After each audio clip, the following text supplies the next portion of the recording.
আমি ভারতকে সাবধান করে দিচ্ছি, বাংলাদেশের দিকে খবরদার কুনজর দিবে না। বাংলাদেশ সিকিম ভুটান নয়, বাংলাদেশ 18 কোটি মুসলিম জনতার, তাওহিদি জনতার দেশ। এদেশ একটি মসজিদ, এটা আমাদের পবিত্র ভূমি। এদিকে যদি চোখ তুলে তাকাও, সে চোখ উপড়ে ফেলা হবে। এদিকে যদি পা বাড়াও, সে পা ভেঙে দেওয়া হবে। এদিকে হাত বাড়াও, হাত কেটে নেওয়া হবে।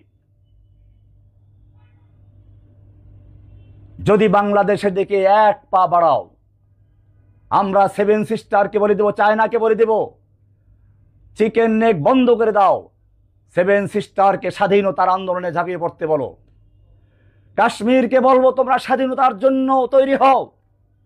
पाकिस्तान अफगानिस्तान से मैं कहता हूं कि तुम कश्मीर के साथ मदद करो, कश्मीर के आज़ादी के लिए काम करो।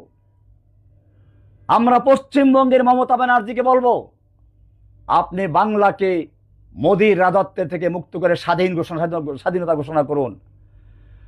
এভাবে ভারতের প্রত্যেকটা প্রদেশ, খালিস্তানি সেই শিখদেরকে বলবো, তোমাদের সময় এসেছে, এখনই তোমরা স্বাধীনতার ডাক দাও।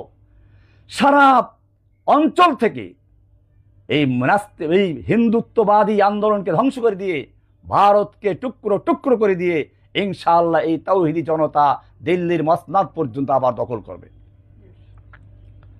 সুতরাং আমি ভারতকে বলবো, বাংলাদেশকে নিয়ে বাড়াবাড়ি করো না।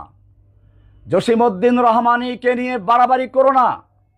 জসিমউদ্দিন রহমানি কোনো জঙ্গি নয়, তোমরা তাকে জঙ্গি বানিয়েছ। তওবা করো।